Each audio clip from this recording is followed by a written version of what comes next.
everyone, and welcome to the Alexa Show. My name is Alexa Servodidio, and I'm your host. Thank you so much for joining us this evening. I have such an incredible show planned. We have a special guest today, Michelle Bell. She is an author, and we will be exploring her book, A Journey of Unconditional Love, and also her journey as a mother, as an inspirer, and the hope that she gives us all. Michelle, welcome, and thank you so much for joining us this evening. I am so grateful. Thank you, Alexa, for having me. Yes, I was so excited to have you on just to really explore your journey and also the journey of your book.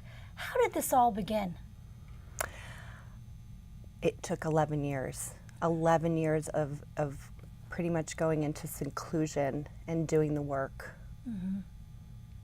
And when you say seclusion, because I find a lot of times we need to do that. One, also to work on our own things, but two, as an author myself, you really need that time to be with yourself, but also to kind of learn what's going on and being able to put it down on paper, especially when it's a story of your own journey of pain and growing.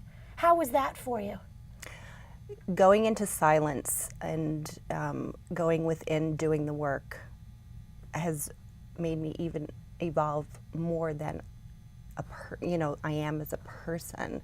Just going into silence, going into seclusion, meditating, and also using the 7 stages of the grief alignment that I had come up with and is also in my book, has helped me through the journey. And what about your 7 stages of grief? And please, tell our viewers, I know it's a very heartbreaking story, the story of your son. Please share that with us. The 7 stages of grief alignment is living with intent, and that is to embrace. E, emotional journaling, which is exactly what I did for 11 years. M, meditate, which I do every morning and every night before I go to sleep. B, being present and living in the moment. Being present when Nikki was sick for those 5 years was really, really important to embrace him and just to make him feel whole and as a person. R, rejuvenate. We did a lot of rejuvenation. We would go away on the weekends.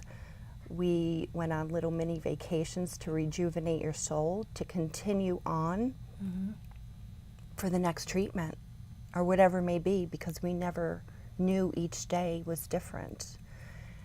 And so A, awaken, which is, evolving and through the journey and looking at, what is your purpose now? What is my purpose now? I'm still a mom. I'll always be a mom. But now what is my purpose in honor of my loved one? And that is my son. Living his life that he wasn't able to embrace and continue on to live.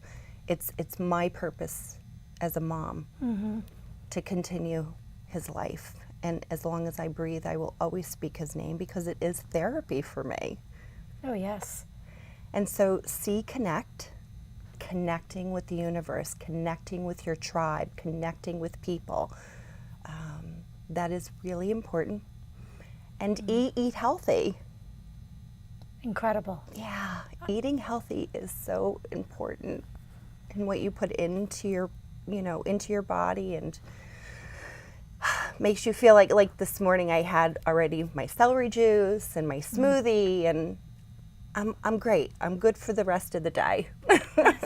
I really love that because in psychotherapy we have the 5 stages of grief. And I think they seem sometimes, anyone who's grieving, it's a very difficult process. But you look at them and it's almost, where's that light end of the tunnel? How do I take care of myself? But with your 7 stages, there's hope in it.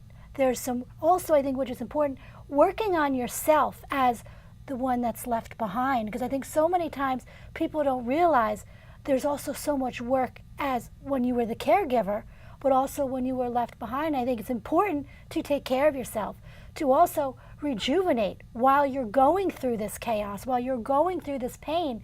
It's important to find those a vacation or a day trip or something that really can help you rejuvenate your soul, because that's so important, especially if you're going through a treatment, to be able to have the strength and also the mindset to do that.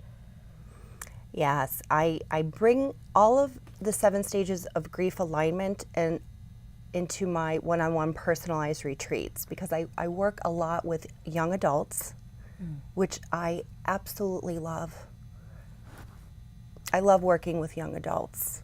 And so when we do our one-on-one personalized retreats, I also work with other facilitators too, to help us embrace the experience, and it's an experience for them. It could be just like a half day, a 1 day, or a 3-day retreat. And I don't know where it's going to be, and that's part of my formula working on one-on-one retreats. They're not all in one place. They're in various places. And are the retreats for young adults who've had a loss, or is it just young adults in general? It's young adults. It could be suicide. It could be grief within, darkness within, bullying, which I know about bullying. I was bullied. I went through a lot of trauma as a teenager, and just through the years, so I can understand them. I can relate to them. There is no judgment. There is no ego when you're working with me. I embrace to empower your soul. And that's what I really love, because I feel the same way as a therapist. There can't be judgment. There can't be, how do you have an atmosphere where someone is going to share their most vulnerable, darkest moments and they feel judged? So I think as a professional, as the person leading it, you really have to have that extra strength of letting the other people feel that they're creating a safe space where they can be vulnerable, and also a safe space to feel their pain, because a lot of this pain is very deep and dark. And to have someone, the gift that you're giving them, to have someone be able to sit there with them physically and emotionally through this journey is just, it's life-changing. I think really the tools that I would want most young adults and adults at any time in their life to have a retreat like this. Oh, I really, it manifested just about 4 years ago. I'm like, okay, so now how can I create a safe space for me in this journey and helping others heal. So when I do have clients, and it's not just young adults, but we're healing together. And I share that with them, like in the first few moments of just meeting them. You're not just here to be healed or, a consultation or what it is that we're doing to work. We're working together. You're helping me heal too as well. And that's such an incredible point, because I feel that so much as a therapist. When you're working with somebody, when you're working with a client going through a horrible pain, you have to be able to have that empathy to work with them. But it's also, and I know you know exactly what I'm saying, when you go through such a tough journey with someone and they're healing and you see that growth, I mean, money can't even put a price tag on it. It is so powerful. And I think it's so incredible that I'd love to have like other people who are not in therapy to see that gift, but also to be able to know it's out there and it exists. It's all about empowering your truth and who you are. And who were you before? Before this all happened. We were, living in our truth, owning your truth. And that is really what I really instill within my practice and working with one-on-one individuals, is helping them empower their truth and owning their soul. Yes. And what would you say, because I know so many times I've had clients come in when there's a loss of a parent, a loved one, and they say, I just can never be happy again. I'm never going to be that kind of innocent happy again. There's always going to be this dark cloud over my head. What would you say to them? I would highly suggest start working on the 7 stages of grief alignment. And the very first one was emotional journaling and writing everything down. And if we can just do one of those stages a day, meditate, eating healthy, being present, it's going to help us heal, and we're doing the work. We're working, and that's really important, is doing the work to help us heal. It gets lighter, it never goes away. The darkness, it comes in and out throughout the day, but the more you embrace the purpose, like I said, of your loved one, and work like the expo that I'm having on Yes. June 2nd. Like, this was just a vision 6 months ago. So when, Nikki's heavenly birthday is December 29th. So around that time, I'm preparing for a new year. So I don't necessarily make a resolution. I don't believe in resolutions because they can always be broken, right? Yes. So I believe in commitments. I made a commitment as a mother when I got pregnant. So I'm making that commitment every year in honor of my son. So December 29th, so I'm like, okay, the book is published. Now what? What can I do for my son? Free Spirit Expo. Share your holistic, your healing with the community, bringing it all together. I'm like, yeah, Free Spirit Holistic Expo. That sounds so cool, right? Yes. And, Fable, From Farm to Table, is where we're having it. So I chose Fable Farm because it's outdoors, it's very organic. I love the name Fable. It's like a story tale. Now what? What is the universe going to bring to me? And believe me, I've learned a lot in the last 6 months Yes. working at this project. And so the synchronicities and how the exhibitors and everybody's that coming, it's amazing. They're coming from California, from Canada. I mean, it's the speakers, and each speaker has a different subject matter that's so profound. We have a medicine woman. We have just a really different approach to what I even expected. And so I'm like, okay, we're going to have an expo. And I wanted to bring Skipper's Angel Wings in on it. This is a nonprofit that I started in 2003 when my son was sick. So later on, a month later, I'm like, okay, let's bring Skipper's Angel Wings back. What do I need to do? Because the end goal is a purpose, and that is to build a sanctuary, which was originally called a sanctuary, but I'm calling it a sanctuary. Yes. For children that are critically ill. Wow. When Nikki was sick, I was the single mom, and I needed a break.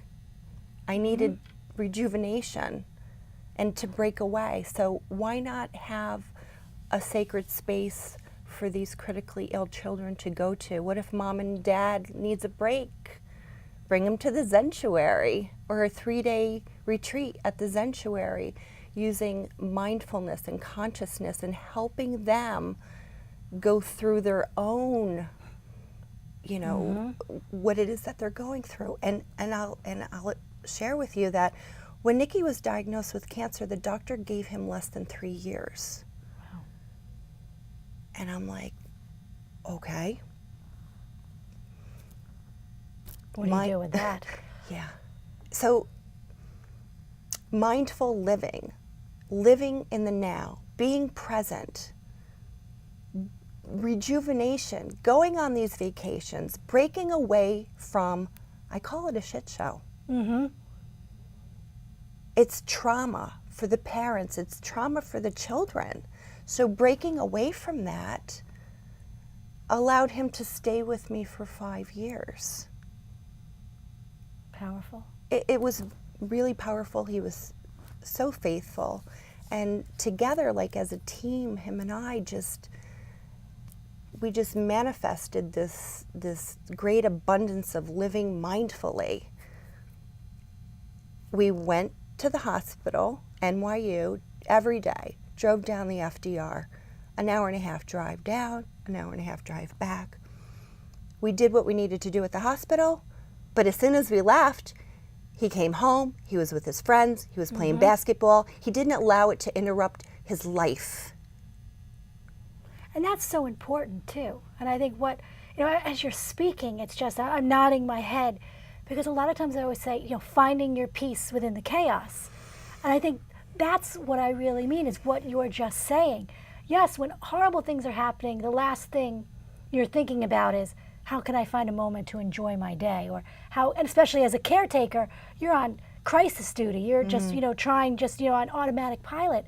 But you also need and you also deserve that time to rejuvenate, to go for a walk, also to have a bit of regular life. So in order you can be stronger and also healthier for your life. And I think that's so important also for caregivers to know this is very important for themselves and also for the child or the one who is ill, because you don't want them worrying about you. Mm-hmm.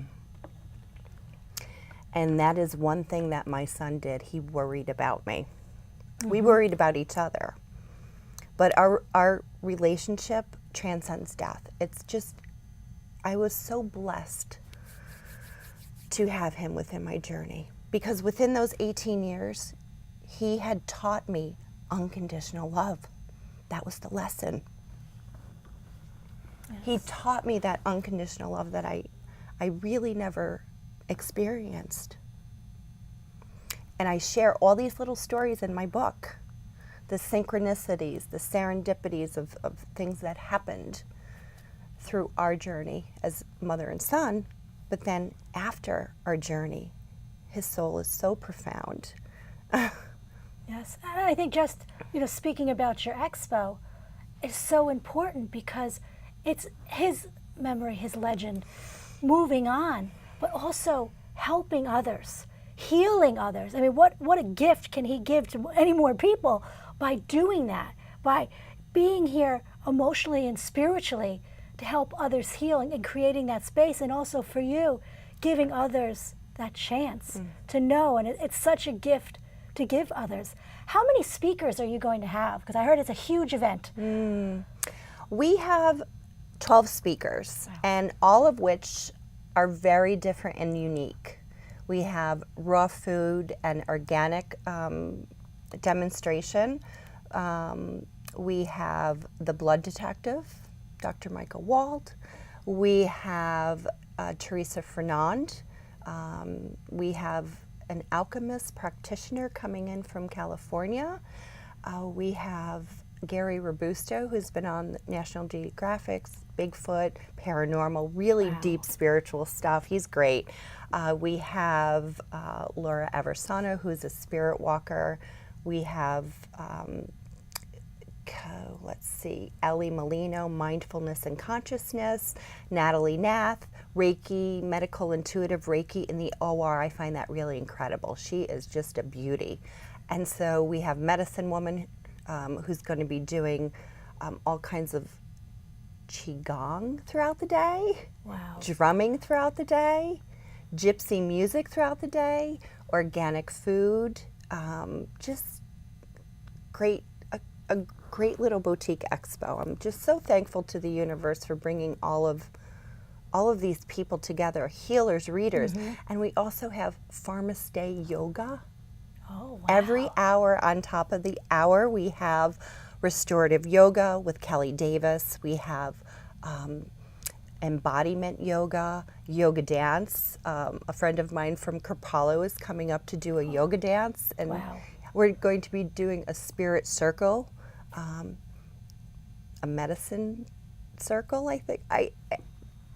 It's just powerful, and I think what's so incredible is when people think about healing, or especially with psychotherapy, and when they're going through different crises and mental illness and chronic illness, medication. And yes, sometimes some people need medication, but I think to also incorporate all of these different other areas is so important, because eating healthy, taking care of mind, body, spirit, feeding yourself emotionally, physically, spiritually is so important in order to keep yourself healthy. And a lot of times people just say, okay, it's medication, why don't I feel better? Well, all the environmental factors and stressors haven't been worked on. You're not taking care of yourself physically, so how could you feel better mentally? And I think your expo has something for everybody. Everybody. And no matter what they're going through, or have a loved one going through something, they can come and also take what works for them. And to know that some things might work, some might not, but take what's good for you, make it your own, and bring it home, and then use your own practice. Because I think so many times people think treatment is one way. There's a treatment protocol. Everybody with depression goes this way. That's not the fact. It doesn't work that way. You have to be open as a practitioner, as a clinician. You have to be open to say, okay, where is this person at? What works for them? What do they really need? And it sounds like you're really addressing that, and also letting people experiment to find what truly speaks to them. I do, and I believe in that, because doing my one-on-one retreats, I bring in facilitators, and that's exactly what this is. I'm bringing in the facilitators to embrace, to empower those that are dealing with the darkness or the trauma or whatever it may be and going on within them. And so, and through all of this, I have been a caregiver for my mom the last 6 years. Wow. Yeah. So you really need to take care of yourself in order to do this. 'Cause I think it's so, caregivers are just, you really don't, I hope they're not underestimated, because what they do for themselves and for other people is just, I say it's God's work. They're doing God's work, and they have that special power to be able to have the strength to take that. And I find a 1 in a million people that can really go out there and do the work like that. So I really commend you. And also having the strength to be able to come on the show, to write your book, to do these expos, to give to other people and share what's worked for you. I believe that, sharing stories heal. Sharing your story with no judgment. Sharing your story. Like, in these last bunch of years without my son, I have been so blessed to be with a tribe of people that understand me with no judgment, no ego. It's a beautiful thing. It's necessary. People don't understand how essential. As I always say, you say tribe, I say community. And it doesn't always have to be family members. I think you have to go out and seek those people. Mentors, friends, spiritual advisors, instructors, yoga, all these different things, and make them part of your team, because it's essential for you to be your own person, but also to heal and move forward. Team Free Spirit Expo, Team Skipper's Angel Wings. Really excited about incorporating that. How do people do they have to sign up? Can they buy tickets at the door? What is it like? Sure. So we are all over social media and Instagram at Free Spirit Expo, Facebook at Free Spirit Expo. We've created the events as much as we could so that everybody in the community is aware of what is going on and creating different events. Eventbrite, you can get a ticket on Eventbrite or check in at the registration. We're having an opening blessing at 9:30 in the morning for all the exhibitors and the vendors, special blessing, and also a full moon ceremony in the middle of the day. Wow. Yeah. So it's for children, it's for adults, it's for families, individuals, for anyone really is appropriate to come and just see what works for them. And what's most beautiful is that it's outdoors. Oh, wow. Yeah. I think that's so important. I love that. Having it outside, a farm type of setting, animals, earth. I mean, I think it really goes, as I say, going back to your roots. And I think that's so important, to get back in touch with your roots, get back in touch with nature and all of that, and life and new growth, new beginnings. There's endings, but there's new beginnings. And there's always, I think when one door closes, there's a new beginning. And I know, and I'm not saying it's easy.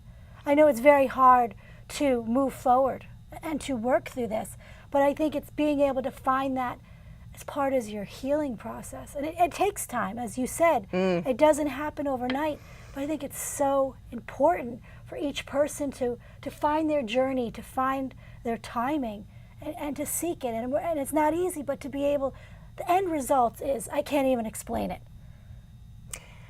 The end result, so it's so much lighter within, that you're not struggling with the trauma and the possible guilt of what is transpiring. And the end result is so beautiful because you own your truth. You know who you are. Yes, and you don't have to carry that emotional baggage. Right. around, that heaviness in your mind, in your spirit. Sometimes people are aware of it. Some people aren't aware of it. And I think once, you release some of that heaviness mentally, people can see through a lens and a perception where they're like, wow, I see things differently. And it's just life-changing. Your perspective just shifts a little bit to the side. It shifts each day using those 7 stages of grief alignment, honestly and truly. One of them a day. Eating healthy, connecting, just embracing, living with intent. Doing one of those a day, and I did. And I still do, but most of it went through 11 years and doing the work. It's important to do the work.